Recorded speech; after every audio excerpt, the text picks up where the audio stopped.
Hello friends, कैसे हो। आज हम देखेंगे आइस गेट में एडी कोड रजिस्ट्रेशन कैसे करते हैं। मेरा नाम है Kalb Shah from Kalb Shah GST and EXIM classes and हमारी वेबसाइट का नाम है दोस्तों legalsahayata.com। छोड़िए लीगल चिंता, अपनाइए आपका अपना लीगल साथी, टैक्स कंप्लायंस पार्टनर legalsahayata.com। तो दोस्तों डायरेक्टली मुद्दे पे आते हैं। एडी कोड रजिस्ट्रेशन के लिए कस्टम्स का एक नया इंस्ट्रक्शन आया हुआ है जो 28/7/2023 से यानी कि करीबन एक साल 1.5 साल पहले आया था, जिसके मुताबिक अब आपको एडी कोड रजिस्ट्रेशन के लिए जो फॉर्मेट है ना, उसमें एडी कोड लेटर में इतने मुद्दे कवर्ड होने चाहिए और एक कैंसल चेक, दो ही डॉक्यूमेंट अपलोड करने हैं आइडियली। लेकिन हम पहले क्या करते थे, AD code letter, cancel cheque, IC, GST, फिर पैन ऑफ फर्म या PAN of company plus PAN of all partners डालते थे, उसकी एक मर्ज फाइल बना के अपलोड करते थे। लेकिन नए सर्कुलर के हिसाब से सिर्फ एडी कोड लेटर और कैंसल चेक दो ही अपलोड करना है। और लेकिन मैं कभी कभी सेफली जाके कैंसल चेक के अलावा आईसी और जीएसटी और पैन ऑफ पार्टनर्स और पैन ऑफ फर्म भी अपलोड कर देता हूँ, उसका एक मर्ज फाइल बना देता हूँ, मर्ज पीडीएफ बनाता हूँ, फिर उसको डिजिटली साइन करके आइस गेट पे अपलोड कर देता हूँ। और अभी नई फैसिलिटी आ गई है, उसमें आपको कोई भी ई संचित पे भी पहले फाइल साइन करके ई संचित पे अपलोड करके आईआरएन नंबर जनरेट करने की भी जरूरत नहीं है, वो अपने आप ही आईआरएन जनरेट हो जाता है। तो दोस्तों देखते हैं कि क्या क्या इस लेटर में लिखा हुआ है कि बैंक ऑथराइजेशन लेटर में फॉलोइंग मैटर्स कवर्ड होगी। Name of exporter and exporter address, IC number issued by the DGFT to the said exporter. पहले में आपका नाम यानी कि फर्म का नाम और एड्रेस लिखना है फर्म का। इवन प्रोपराइटरशिप फर्म हो तो भी फर्म का ही नाम लिखना है। फिर आईसी कोड, नॉर्मली आपका पैन नंबर ही होता है, वो लिखना है। फिर pan number associate with the said IC number. अगर 2017 के बाद अगर आपका pan number IC code issue हुआ है तो आपका पैन है वही आईसी होगा, उसके पहले का होगा तो आपको एक अंकों वाला एक आईसी कोड लिखा होगा। तो उस केस में आपको यहाँ पे आपका पैन नंबर भी लिखना होगा। हालांकि अगर नया होगा तो यहाँ पे और यहाँ पे 2 और 3 में दोनों में सेम पॉइंट आएंगे। 4 नंबर के पॉइंट में आपको अकाउंट नंबर लिखना है। 5 नंबर के पॉइंट में name of the said account holder, तो उसमें भी जो फर्म का नाम है वही नाम आएगा। अकाउंट होल्डर का नाम क्या है तो XYZ प्रोप्राइटरशिप फर्म या XYZ लिमिटेड वही आएगा। फिर confirmation by the bank that the PAN link with the said bank account is same as the PAN link with the said IC number, यानी कि आईसी कोड में जो pan number है और अकाउंट नंबर में जो पैन नंबर दिया है अकाउंट ओपनिंग के लिए वो सेम पैन नंबर है। फिर एडी कोड और आईएफएससी कोड, तो यहाँ पे एडी कोड लिखो। एडी कोड कई बार 7 अंकों का होता है, कई बार 14 अंकों का होता है, लेकिन आइस गेट के लिए उसमें पहले 7 अंक ही डालने, भले ही आपको बैंक 14 अंक का एडी कोड लिख के दे। फिर name, address, contact details and official email ID of the bank branch where the said bank account is mention held. जहाँ पे आपका बैंक अकाउंट है उस बैंक का नाम, उस बैंक का address, contact details, official email ID and जो ब्रांच है वो डालना है। और फिर उसके साथ ये एक एडी कोड लेटर हुआ, उसके साथ आपको कैंसल चेक अटैच करना है, वो दोनों का मर्ज फाइल बनाना है और उससे अपलोड करना है। देखो उसके लिए ही नावा सेवा ने क्या बोला, नावा सेवा ने इस तरह से उन्होंने अलग से फॉर्मेट बना के दिया। तो नावा सेवा ने मुद्दों में ऊपर ये पैराग्राफ डाल दिया, it is certified that masher XYZ, मतलब जो फर्म का नाम है वो हैविंग एड्रेस, फिर आपकी फर्म का नाम एड्रेस आएगा, यहाँ पे फर्म का नाम, यहाँ पे फर्म का address of account holder, address of account holder ये है, holder is holding current account since, तो आपका करंट अकाउंट उस फर्म में उस ब्रांच में कब से है तो उसकी पूरी तारीख लिखनी है। सिर्फ मार्च 2022 या 2022 नहीं लिखना है, 1 मार्च 2022 लिखना है अगर वो तारीख है तो। It is also certified that above mention name, address and director, proprietor, partner are matching with the IC. फिर वहां पे आईसी नंबर आएगा। The information of the IC holder and bank account details are as mention under. फिर उसमें ये सारे मुद्दे जो मैंने बताए ना, वहां पे वही मुद्दे, नेम एंड एक्सपोर्टर। फिर यहाँ पे 8वें नंबर में क्या है कि नेम ऑफ द बैंक, समझ लो कि XYZ बैंक है, ब्रांच का नाम, आपकी सिटी का ब्रांच का नाम, एड्रेस पूरा उस ब्रांच का पूरा एड्रेस लिखना है, उस ब्रांच का ऑफिशियल ईमेल आईडी लिखना है और कॉन्टैक्ट नंबर भी लिखना है। और नावा सेवा में क्या है सर कि ये same AD code letter bank अपने ऑफिशियल ईमेल आईडी से नावा सेवा के ये वाले ईमेल आईडी पे मेल करेगी, edi@jawaharcustoms.gov.in। उसी तरह से मुंबई एयर का ये जो फॉर्मेट है वो पुराना फॉर्मेट है, उसमें क्या है कि उसमें भी पूरा पैरा ये एक सेम है, लेकिन ये 12 मुद्दे का पॉइंट है। 9 मुद्दे उसकी जगह एनेक्सर ये पुराना है 12 मुद्दों वाला, वो आपको अपलोड करना है मुंबई एयरपोर्ट के लिए। और मुंबई एयरपोर्ट, नावा शेवा और दिल्ली एयरपोर्ट वगैरह क्या बोलते हैं कि वो मेल जो आप करवाते हो ना, सॉरी, जो आप एडी को लोड अपलोड करते हो ना, वो आपको बैंक से मेल भी कराना है। आपकी बैंक अपने ऑफिशियल ईमेल आईडी से नावा शेवा पे या दिल्ली एयरपोर्ट पे जो ईमेल आईडी दिए गए हैं ना, उस पर डबल कंफर्मेशन के लिए मेल करेगी। जो मैं आपको हर एक का ईमेल आईडी बता देता हूँ। ईडी कोड लेटर का फॉर्मेट जो है नावा शेवा वाला सब जगह चल जाएगा, या फिर नावा शेवा वाले फॉर्मेट में आप थोड़ा सा चेंज कर सकते हो। ऊपर to the customs, to the commissioner of customs said post port कर सकते हो, to the commissioner of customs Mundra port या कंडला पोर्ट कर सकते हो। तो ये सारे ईमेल आईडी है। नावा शेवा का ईमेल आईडी है edi@jawaharcustoms.gov.in। मुंबई का ईमेल आईडी है edi@acc.mumbai@gov.in। ये मुंबई एयरपोर्ट का है। मुंबई ओल्ड पोर्ट जो मुंबई सिटी में है बेलाड एस्टेट में, उसका edi@helpdesk.mcz1@gov.in है। इसी तरह दिल्ली एयर का भी है। और ये दोस्तों देखिए, ये आपकी बैंक जो मेल करती है ना, उस मेल का सब्जेक्ट लाइन आपकी कंपनी का नाम और ईमेल आईडी रहेगा, ताकि ढेर सारे मेलों में से वो लोग आपका मेल ढूंढ पाए। मेल किसको करना है? बैंक मेल करेगी। कहाँ मेल करेगी? edi@jawaharcustom.gov.in, या फिर जो मेल आईडी आपके कंसर्न पोर्ट की, उसका सब्जेक्ट लाइन क्या रहेगा? आपकी कंपनी का नाम और आईसी कोड रहेगा। तो नावा सेवा में आपको cut to word, cut to cut, word to word ये फॉर्मेट फॉलो करेंगे ना, तो ही आपका काम होगा। वरना क्या हो जाएगा, वो लोग आपको बहुत सारे रिजेक्शन देते रहते हैं। तो मैं आपको बताता हूँ एडी कोड का फॉर्मेट क्या है। देखिए,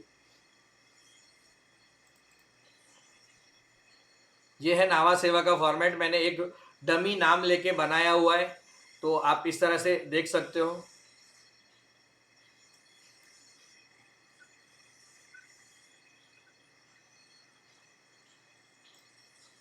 उसी तरह मुंबई एयरपोर्ट का भी बनाया हुआ है, ये मुंबई एयर का है। और दिल्ली का भी सिमिलर ही है। दिल्ली की एक पब्लिक नोटिस ये थी, तो दिल्ली वाले ने पब्लिक नोटिस ये वाली निकाली और 9 की जगह 8 मुद्दे बनाए। नावा शेवा वाले ने क्या कर दिया, name and address, exporter name of the exporter and exporter address, और फिर दूसरी पॉइंट में एक एड्रेस एक और बार पूछ लिया।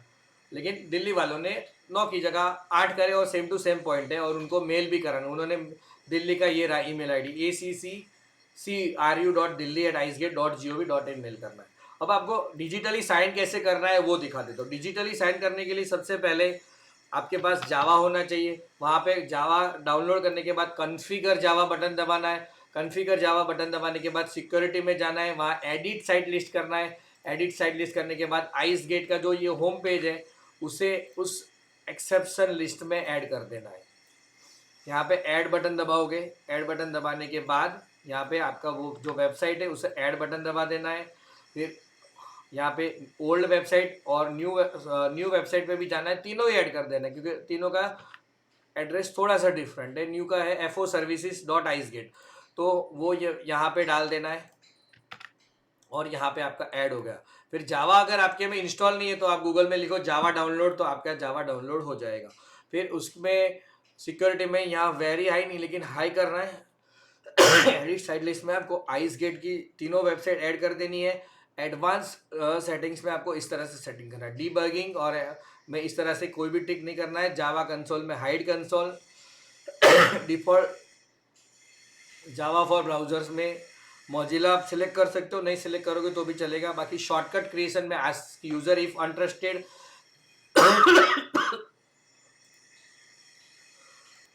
सॉरी दोस्तों। तो फिर JNLP फाइल में प्रॉम्प्ट यूज़र करना है। एप्लीकेशन इंस्टॉलेशन में इंस्टॉल इफ हिंटेड करना है। फिर मैं आपको यहाँ पे पूरा उसका दिखाई देता हूँ। एग्जीक्यूशन एनवायरनमेंट में पूरा सारा सेटिंग्स करना है, ये वाला सिलेक्ट नहीं करना है। मिक्स कोड में enable show warning if needed, perform sign code and certification revocation check on में all certification in the chain of trust. फिर check for sign code certificate revocation using में both CRLS and OCSP. Perform TCS certificate revocation checks on में all certification in the chain of trust. Checks for TLS certification revocation using में both CRS and OCSP। Advance security settings में सारे select करने हैं, सारी ऊपर वाला खाली डी सिलेक्ट करना है, और मिसलेनियस में दोनों ही सिलेक्ट करना है। और पहले जनरल में अगर आपका सेटिंग्स में जाइए, वहाँ पे डिलीट फाइल्स कीजिए और पहले दो को सिलेक्ट करके ओके कर दीजिए। तो जो भी कैश वगैरह होगा जावा का वो डिलीट हो जाएगा। ओके कर दीजिए, अप्लाई कर दीजिए। फिर आपको कंट्रोल पैनल में जाना है। कंट्रोल पैनल में आप जाते हो, वहाँ पे आपको सिक्योरिटी वाला ऑप्शन मिलेगा, सिस्टम एंड सिक्योरिटी। वहाँ पे विंडोज डिफेंडर फायरवॉल है ना, उधर आपको पब्लिक ये दोनों ही जगह पे बंद रख देना है। पब्लिक प्राइवेट नेटवर्क्स में भी बंद रखना है और guest for private networks public networks में भी बंद रखना है। उसमें आपको ऑन नहीं रखना है। देखो यहाँ पे लिखा है ना, टर्न विंडोज डिफेंडर ऑन और ऑफ, तो यहाँ पे जाके टर्न विंडोज डिफेंडर ऑन और ऑफ में जाके ये turn off Windows defender firewall, turn off Windows defender firewall okay दबा देना है। फिर आपको डिजिटली साइन करने के लिए क्या करना है, कैंसल चेक और एडी कोड लेटर को मर्ज कर देना है। तो मर्ज पीडीएफ के लिए आप गूगल में लिख सकते हो मर्ज पीडीएफ। फिर यहाँ पे दो फाइल आपको एडी कोड लेटर और वो मर्ज कर देना है। तो मैं आपको एडी कोड लेटर और वो दोनों मर्ज करके दिखाता हूँ। मैंने एक डमी फाइल बना के रखी है, ये मेरा एडी कोड लेटर है और उसके बाजू में मेरा कैंसल्ड चेक है। दोनों को ही मैंने मर्ज कर दिया है। डमी है, it is not original AD code letter और it is not a original cancel cheque. Okay sir, तो मैं उधर उसको साइन करता हूँ डमी वाले फाइल फोल्डर में। मर्ज फाइल उसका नाम देता हूँ ADN चेक। फिर उसको मुझे डिजिटली साइन कैसे करना है, तो उस फाइल को दो तरीके बताए मैंने। एक आप आइस गेट से भी कर सकते हो और ऐसे भी कर सकते हो। देखो ये एडी कोड लेटर है मेरा, नीचे मेरा कैंसल चेक है। कैंसल चेक में मैंने कुछ लिखा नहीं है, खाली खोल रखा। तो यहाँ पे जाना है मेरे को।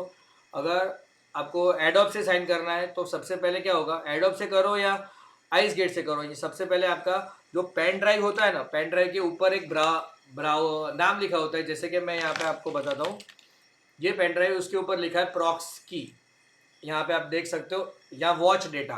फिर एक और पेन ड्राइव है, उसके ऊपर लिखा होता है HYP। तो उसका आपको ड्राइवर या M टोकन का ड्राइवर आपको इंस्टॉल करना होगा। तो उसका ड्राइवर भी कैसे इंस्टॉल करते हैं वो भी बता देता हूँ। उसके लिए आपको पेंटासाइन की वेबसाइट पे जाना है, या फिर वो ड्राइवर जो लिखा हो ना उसका आप गूगल लिखोगे प्रॉक्सी की ड्राइवर्स, तो प्रॉक्सी की ड्राइवर्स भी मिल जाएगा। यहाँ पे पेंटासाइन में डाउनलोड्स में आओ, फिर आपको HYP 2003 टोकन ड्राइवर मिल जाएंगे, ईपास टोकन ड्राइवर मिल जाएंगे, प्रॉक्स की टोकन ड्राइवर मिल जाएंगे और ईपास टोकन ड्राइवर मिल जाएंगे। अगर आप इसको सेपरेटली भी गूगल करोगे ना प्रॉक्स की टोकन ड्राइवर, तो भी आपको यहाँ से उसका ड्राइवर उसकी वेबसाइट से मिल जाएगा।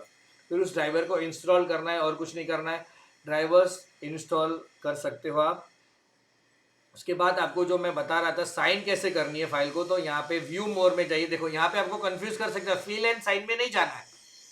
यहाँ पे व्यू मोर में आएगा यूजर सर्टिफिकेट, फिर वहां पे डिजिटली साइन करना है। User certificate digitally sign, user certificate digitally sign.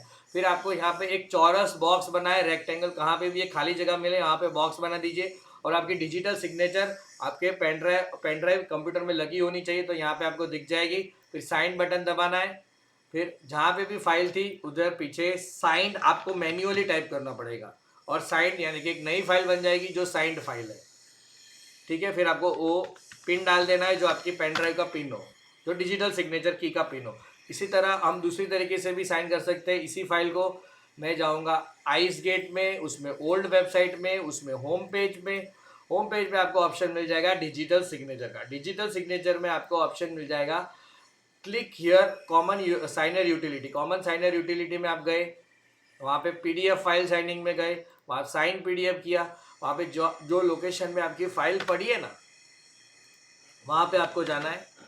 मेरा पड़ा है एक्सपोर्ट इंपोर्ट, उसमें वो BO या RD करके फोल्डर है, उसमें डमी AD कोड, उसमें डमी करके फोल्डर है। तो उसमें मैंने ये फाइल रखी है AD कोड एंड चेक। देखो ये मैंने मैन्युअली तो साइन कर दी एडोबी से, अब मैं आइस गेट से साइन कर रहा हूँ। फिर मेरे को यहाँ पे मेरी डिजिटल सिग्नेचर का नाम दिखाई देगा। जो भी आपकी डिजिटल सिग्नेचर है उसको सिलेक्ट कीजिए, ओके कीजिए। फिर ट्रू ट्रू ट्रू ट्रू आना चाहिए।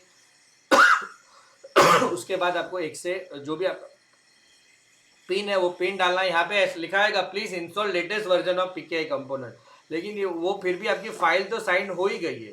देखो यहाँ पे एक फाइल साइंड होके आ गई होगी। मैं यहाँ रिफ्रेश बटन दबाता हूँ।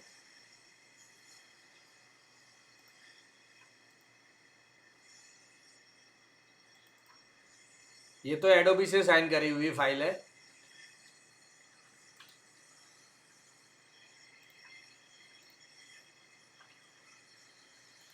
वरना फिर मैं न्यू फोल्डर में एक बार बना दूँ। साइन नहीं,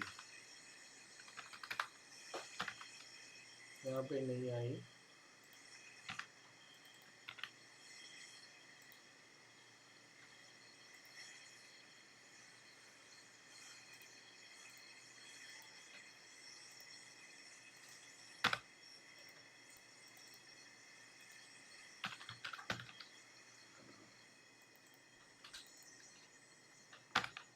अब देखो ये साइन वाले फोल्डर में ये अनसाइन फाइल है, उसको ऐसे आइस गेट से साइन कर देंगे। हर एक पेज पे उस पर साइन है। अगर आपको मल्टीपल पेज वाली कोई फाइल भी साइन करनी है तो इस तरीके से भी आप कर सकते हो।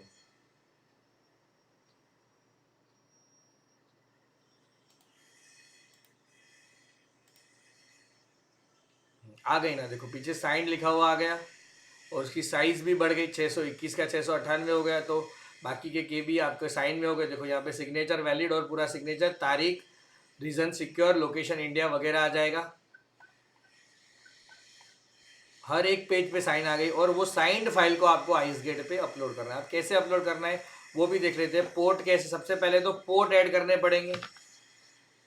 सबसे पहले आप लॉग इन कीजिए। अगर आपका ice gate registration digital signature से नहीं हुआ है ना, तो आपको पहले वो करना पड़ेगा। ये रजिस्ट्रेशन के बाद का स्टेप है। तो रजिस्ट्रेशन करने के लिए मैं आपको अलग से वीडियो, पूरा फुल वीडियो भी मेरा है, यहाँ पे आप जा सकते हो। जी, आप यूट्यूब पे जाइए, कल्ब शाह GST क्लासेस, और वहाँ पे आपको मिलेगा ice gate 2.0 I registration on new ice gate website, full registration with all queries solve. ये वाला वीडियो आपको, इसकी लिंक भी ये है, मैं आपको भेज दूंगा। तो उससे आप पूरा आइस गेट रजिस्ट्रेशन भी सीख सकते हो। वो मैं अलग से वीडियो भी बना ही रहा हूँ, लेकिन उसमें पूरा वीडियो 1 घंटे का वीडियो, देखो आप पूरे 1 घंटे का वीडियो है। जी, ये पूरे 1 घंटे का वीडियो है जिसमें मैंने आइस गेट रजिस्ट्रेशन बहुत ही डिटेल में समझाया हुआ है, और आइस गेट रजिस्ट्रेशन में कौन कौन सी बारीकियां है, बोर्ड रिजोल्यूशन वगैरह वो भी समझाई हुई है। ठीक है दोस्तों, तो वो एक अलग से यहाँ तक, और इसमें पूरा एडी कोड भी बता दिया। लेकिन एडी कोड में क्या है, अभी न्यू वेबसाइट में है, तो ये वीडियो स्पेशली जिसका आइस गेट रजिस्ट्रेशन हो चुका है उनको न्यू वेबसाइट में एडी कोड कैसे रजिस्ट्रेशन करना है, पोर्ट कैसे ऐड करना है, उसके लिए बना रहा हूँ। तो आपको सबसे पहले लॉगिन करना है न्यू वेबसाइट में। न्यू वेबसाइट में लॉगिन करके फिर न्यू वेबसाइट में यहाँ पे आपको देखो, अगर आपका न्यू वेबसाइट में ही रजिस्ट्रेशन हुआ होगा ना, तो यहाँ पे 11% की जगह 94% प्रोफाइल कंप्लीटेड होगा। मेरा ओल्ड आइस गेट में रजिस्ट्रेशन था, उसका फैच करके न्यू में अलग से करने की जरूरत नहीं है, यही यूजर आईडी पासवर्ड चल जाएंगे। तो मैंने यहाँ पे कंप्लीट योर प्रोफाइल पे बटन दबाना है, फिर यहाँ पे रोल डिटेल्स में जाना है, वहाँ पे एक्सपोर्टर इंपोर्टर पे जाना है, और मुझे कस्टम पोर्ट लोकेशन ऐड करने हैं। तो कस्टम पोर्ट ऐड लोकेशन करने के लिए क्या करने का, मैंने इतने तो ऐड ही है। अब मैं ऐड कस्टम लोकेशन करूंगा ना, तो आपको जितने भी ऐड नहीं है ना वो सारे दिख जाएंगे। तो आपको वहां से देखो, ऐसे तो सिलेक्ट ऑल भी ऑप्शन आता है, लेकिन सिलेक्ट ऑल मेरे अनुभव में वो कारगर नहीं है, सक्सेसफुल नहीं है। तो मेरी क्या राय है कि आप इस तरह से मैन्युअली स्क्रॉल कर करके जो पोर्ट ऐड करना है ना, वो पोर्ट आप ऐड कर सकते हो। जैसे कि मैं अभी आपको बताना चाहूँगा, मेरी प्रोफाइल में मैं एक पोर्ट ऐड करना चाहता हूँ। जैसे कि पीपा वाव पोर्ट है, IN पाव 1। तो वो पीपा वाव पोर्ट ऐड करने के लिए मेरे को OTP आएगा। वो OTP डालने के बाद मैं ऐड कर सकता हूँ।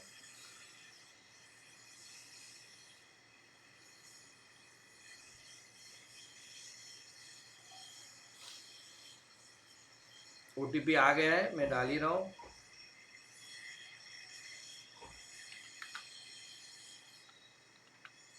जी, डाल दिया। उसके बाद यहाँ पे एक थोड़ी एरर जैसा है, सबमिट बटन दबाना है। थोड़ा देर इंतजार करोगे तो यहाँ पे लिखा हुआ आएगा कि the new locations are added successfully. अगर नहीं आता है ना, तो आपको एक और बार सबमिट बटन दबा के रिफ्रेश करना है। थोड़ी देर बाद आप देखोगे तो आपको वो पोर्ट में लोकेशन ऐड हो गया होगा। रोल डिटेल्स, वहाँ पे कस्टम पोर्ट लोकेशन, तो यहाँ पे IN PA1 ऐड होना चाहिए। देखो ये ऐड हो गया ना। अब मुझे AD कोड और IFSC कोड रजिस्टर करने के लिए जाना है। तो सबसे पहले मैं यहाँ पे फॉरेन रेमिटेंस अकाउंट में जाऊँगा। फिर मेरा तो सारा कोई भी अकाउंट नहीं है, तो मैं यहाँ पे ऐड न्यू अकाउंट डिटेल्स करूँगा। फिर मैं कोई भी बैंक जो है वो बैंक का नाम सेलेक्ट करूँगा। फिर जो मेरा AD कोड है 7 अंकों का, वो मैं डालूंगा। ब्रांच नेम यहाँ पे आपको सिलेक्ट कर सकते हो। तो उसके सामने आपको, जैसे मैं यहाँ पे ब्रांच का नाम लिखता हूँ, तो सामने से ही AD कोड नंबर वहाँ पे लिखा हुआ आ जाएगा। फिर यहाँ पे आपको अपना अकाउंट नंबर टाइप करना है, जो भी आपका अकाउंट नंबर हो। फिर आपको जो लोकेशन पे रजिस्ट्रेशन करना है वो लोकेशन ऐड करना है। जैसे मैं यहाँ पे IN PA1 ही कर रहा हूँ, पीपावा पोर्ट है। फिर डॉक्यूमेंट टाइप में मुझे बैंक लेटर या फिर फोटो पासबुक की जगह मैं बैंक लेटर ही सिलेक्ट करूंगा। AD code letter plus cancel cheque का मर्ज फाइल। फिर अटैच फाइल दबाऊंगा। जो मेरी साइंड फाइल थी ना, ये साइंड वाले फोल्डर में, वो ही अपलोड होगी। फिर मुझे वेरीफाई बटन दबाना है।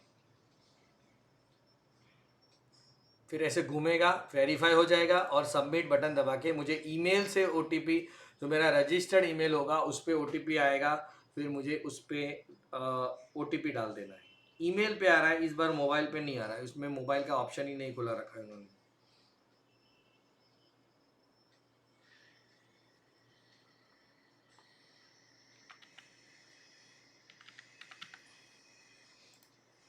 तो इस तरह से OTP डालने के बाद थोड़ी देर घूमेगा।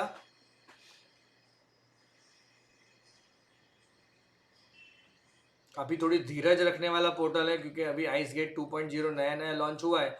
तो इस तरह से आप हो सकता है। तो तब तक मैं आपको क्या बताऊं कि कुछ कस्टम्स का ये सर्कुलर था, उसमें जो भी लिखा है वो आप पढ़ सकते हो। फिर एक नया सर्कुलर आया था 10/2022 में। उसमें क्या लिखा था कि AD कोड आपको कोई एक पोर्ट पे रजिस्टर करना है, और IFSC हर एक पोर्ट पे करना है। AD कोड कोई एक पोर्ट पे करोगे ना, तो इंडिया के सारे पोर्टों पे आपको अपने आप ही दिख जाएगा। यहाँ पे सबमिट बटन दब नहीं रहा है, लेकिन यहाँ पे बैंक अकाउंट में जाके AD कोड में जाऊँगा ना, तो मुझे यहाँ पे दिख जाना चाहिए। अभी नहीं दिख रहा है, लेकिन दिख जाना चाहिए सिस्टम पेंडिंग में। ठीक है, अभी IN PA1 कहीं पे भी दिख नहीं रहा, थोड़ी देर में आ जाना चाहिए।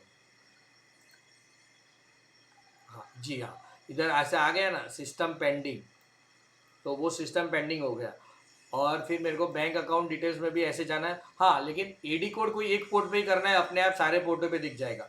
और IFSC कोड है ना, उधर मुझे को हर एक पोर्ट पे अलग अलग करना है। तो मैं यहाँ पे बटन दबाऊंगा ऐड न्यू अकाउंट। तो उसमें भी मैं मेरा IFSC कोड डालूंगा, जो मेरा बैंक का IFSC है।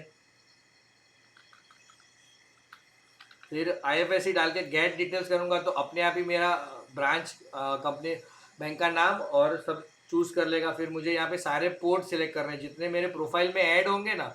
और इसमें वंडरफुल बात क्या है पता है, आप एक साथ सारे पोर्ट अप्लाई कर सकते हो। पहले क्या हुआ करता था कि सारे पोर्ट एक साथ अप्लाई नहीं कर सकते थे। अभी क्या हो गया कि आप सारे एक ही OTP में सारे पोर्ट एक एक साथ अप्लाई कर सकते हो। तो मैं यहाँ पे गेट डिटेल्स करूँगा। फिर मेरा अकाउंट नंबर डालूंगा, जो भी मेरा अकाउंट नंबर है। फिर उसके बाद मैं डॉक्यूमेंट टाइप में यही सिलेक्ट कर दूंगा, बैंक लेटर। और फिर वही जो डॉक्यूमेंट साइंड फाइल थी, AD कोड लेटर और IFSC में सेम साइंड फाइल चलेगी, अलग अलग बनाने की ज़रूरत नहीं, क्योंकि उसी लेटर में AD कोड और IFSC कोड दोनों ही लिखे होते, अलग अलग करने की ज़रूरत नहीं है। फिर यहाँ पे मैंने सबमिट बटन दबाना है। Bank account number is invalid दिखा रहा है, तो मैं कुछ अलग से अकाउंट नंबर डाला, हाँ जी डाल दिया। फिर ईमेल पे OTP डाल के सारा आ जाएगा। फिर उस तरह भी एक एक करके सारा सिस्टम पेंडिंग हो जाएगा। फिर सिस्टम पेंडिंग से कस्टम पेंडिंग, फिर कस्टम पेंडिंग से कस्टम अप्रूव्ड हो जाएगा, मतलब उस पोर्ट से आपका अप्रूवल आ जाएगा। लेकिन AD कोड में क्या लिखा, इस सर्कुलर को पढ़ते हैं। पहले क्या हुआ करता था कि आपको AD कोड हर एक पोर्ट पे करना था, अभी सिर्फ एक ही पोर्ट पे करना है। AD code with associated bank account will now be required to be registered in the system at only one port, and thereafter that AD code would be available at all customs location, मतलब all customs airport, all customs seaport, all custom ICD, all custom land border of Nepal, Bhutan, Bangladesh और पाकिस्तान। अभी तो कुछ व्यापार नहीं है वहाँ पे। For any new AD code registration at any port, the same has to be registered through online request at IceGate. The option to add modify the AD code and account against the IC has been disabled in ICS under CL की role As in the existing procedure, the request would be approved by the officer under the CLK role at the particular port. Once an AD code is registered against any one port, the same can be used for all ports. एक port पे register करोगे सारों पे अपने आप दिख जाएगा, दूसरों पे करने भी जाओगे ना तो सिस्टम रिजेक्टेड हो जाएगा। तो सिस्टम रिजेक्टेड ना हो जाए आपको, इसलिए बार बार हर एक पोर्ट पे नहीं करना। हाँ, लेकिन अगर आपकी समझ लो कि दो बैंक है, HDFC भी है और ICICI भी है, तो आप HDFC को मुंद्रा पे कर लो और ICICI को नावा शेवा पे कर लो, तो फिर आपकी HDFC जो मुंद्रा पे है वो इंडिया के सारे पोर्ट पे एप्लीकेबल रहेगी। इसी तरह ICICI जो नावा शेवा पे वो भी पूरे इंडिया के सारे पोर्ट पे एप्लीकेबल रहेगी और वो अपने आप एडी कोड दिख जाएगा। लेकिन IFSC कोड है ना, आप मल्टीपल बैंक्स एडी कोड में रख सकते हो, क्योंकि एडी कोड में कुछ कंपनी कुछ कंट्रीज होती है उसमें कोई बैंक काम करती है। समझ लो कि फॉर एग्जांपल नेदरलैंड है, तो नेदरलैंड में HDFC बैंक काम नहीं करता, उसमें आपको स्टेट बैंक का ही अकाउंट खुलवाना पड़ेगा उधर से पेमेंट लेना है। तो उस केस में आप कोई एक दूसरे पोर्ट पे आप अपना स्टेट बैंक का एडी कोड रजिस्टर कर लो, जहाँ पे सेम पोर्ट पे दो बैंक का एडी कोड रजिस्टर नहीं होगा, सेम पोर्ट पे एक ही बैंक का होगा। लेकिन मुंद्रा पे HDFC, नावा शेवा पे SBI, या मुंद्रा पे HDFC, नावा शेवा पे SBI और चेन्नई पे ICICI, तो तीनों बैंक से आप पूरे वर्ल्ड में से किसी भी कंट्री से पेमेंट ले सकते हो अगर उस कंट्री में अपना पेमेंट सिस्टम है तो आपको अलग अलग पोर्ट कराने की जरूरत है। लेकिन उन्होंने ये ईज ऑफ डूइंग बिजनेस के तहत किया। लेकिन IFSC कोड जो है ना, ड्यूटी ड्रॉबैक और GST रिफंड लेने के लिए वो आपको हर एक पोर्ट पे अलग अलग रजिस्टर करना होगा। ठीक है, तो दोस्तों इस तरह से करेंगे और ये एडी कोड की बात हो गई। There is no requirement of separate registration at other ports in filing document further any change in the particular AD code account details will have to be done at that port of registration. हाँ, आपने समझ लो कि HDFC bank का आपने मुंद्रा पे करा है, फिर आपको उसमें कुछ चेंज करना है ना, तो उसी बैंक उसी पोर्ट से होगा। फिर आप मुंद्रा पे एडी कोड HDFC का करवाया, फिर आप उसको चेंज करना चाहते हो तो HDFC को हटाना है तो मुंद्रा पे कोई जाना पड़ेगा, मुंद्रा पे ही मॉडिफाई ऑप्शन में जाना पड़ेगा। Port chosen by the IC, और वो आपका पेरेंट पोर्ट कहलाएगा। Port chosen by the IC at the time of making application for registration.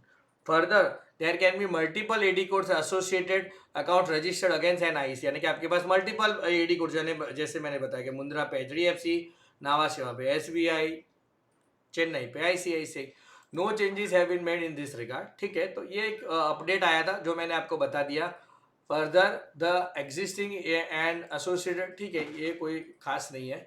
तो मैंने आपको नावा शेवा का ईमेल ID भी बता दिया। नावा शेवा का पब्लिक नोटिस जो है वो भी आप नावा शेवा की वेबसाइट पे जाके पब्लिक नोटिस 65/2023 को डाउनलोड करके कर सकते हो। तो न्यू वेबसाइट में कैसे पोर्ट ऐड करना वगैरह मैंने आपको बताया है। और दोस्तों, कोई भी लीगल जानकारी लेने के लिए, टैक्स कंप्लायंस करने के लिए आपको कॉल करना है 800000285250। आपका अपना लीगल साथी, टैक्स कंप्लायंस पार्टनर कल्प शाह लीगल सहायता.com। छोड़िए लीगल चिंता, अपनाइए आपका अपना लीगल साथी, टैक्स कंप्लायंस पार्टनर लीगल सहायता.com, जिसके लिए आपको कॉल करना है या व्हाट्सएप भी कर सकते हो 800000285250 या 9106359201। कंपनी इनकॉर्पोरेशन हो, ट्रेडमार्क रजिस्ट्रेशन हो, लीगल एग्रीमेंट ड्राफ्टिंग हो वगैरह सर्विसेज लेने के लिए आपको कॉल करना है 800000285250 पे। तो दोस्तों, सारी लीगल सहायता लेने के लिए आप कॉल कर सकते हो। हमारा मोटो है दोस्तों, you should focus on your business core competencies, leave this all formalities, leave this all compliances to us. But compliance को आप इजी में, हल्के में मत लेना। देखो, पेटीएम को कंप्लायंस को हल्के में लिया तो अब आज बंद होने के कगार में, पेटीएम बैंक तो बंद ही हो जाएगा 28 या 29 फरवरी को। तो ये बात है, आप हमारे साथ जुड़ सकते हो एडी कोड रजिस्ट्रेशन के लिए, सर्टिफिकेट ऑफ ओरिजिन के लिए, GST return, GST refund, income tax return, FEMA registration, फसाई रजिस्ट्रेशन, फसाई का सेंट्रल लाइसेंस हो, फसाई में एक्सपोर्टर के लिए सेंट्रल लाइसेंस लगता है, फिर spice board registration, APEDA registration, RCMC registration, tea board, coffee board, rubber board वगैरह registration, digital signature, merchant exporter के लिए हम आपको बायर फाइंडिंग की भी सुविधा देते हैं। बायर कैसे फाइंड करने का उसका नेचुरल तरीका बताते हैं। ये एड्रेस हमारा हालांकि ओल्ड एड्रेस है, वो अपडेट करने के लिए क्षमा चाहता हूँ, अपडेट नहीं किया, नया एड्रेस मैं आपको बता ही दे रहा हूँ। GST registration, return filing, legal matter, फिर ice gate registration, new ice gate आया है 2.0, उसमें भी हम रजिस्ट्रेशन कर सकते हैं आपका, उसमें आपको गाइड कर सकते हैं। Company incorporation, legal agreement drafting, contract drafting, trademark registration, register of companies, NCLT matters, income tax return, export import guidance, foreign exchange guidance, valuation related matters, merchant exporter related, merchant exporter के लिए buyer finding, seller finding, manufacture के लिए भी buyer finding, seller finding है। फिर PF, ESIC, FSSAI का central licence, state licence, tea board का RCMC, APEDA का आरसीएमसी, स्पाइस बोर्ड का आरसीएमसी, कपड़ों के लिए अप्रैल एक्सपोर्ट प्रमोशन काउंसिल का आरसीएमसी वगैरह सेवाएं हम आपको दे सकते हैं। और दोस्तों अगर आपने हमारे चैनल को लाइक शेयर सब्सक्राइब नहीं किया है ना, तो कृपया दोस्तों लाइक शेयर सब्सक्राइब अवश्य कीजिए। हमारा जो वेबसाइट है वो legalsahayata.com है। छोड़िए लीगल चिंता, अपनाइए आपका अपना लीगल साथी, टैक्स कंप्लायंस पार्टनर कल्प शाह, legalsahayata.com। हमारी चैनल पे आप नए नए वीडियोस ले सकते हो, जैसे हमने अभी नए वीडियोस अपलोड किया है, status holder certificate, free sale certificate, custom duty calculator वगैरह, एक्सपोर्ट इंपोर्ट रिलेटेड जो छोटी से छोटी जानकारी आती है उसका हम वीडियो बनाते हैं दोस्तों। और प्रोफेशनल बेस पे ये सारी सेवाएं भी हम आपको देते हैं। थैंक यू दोस्तों।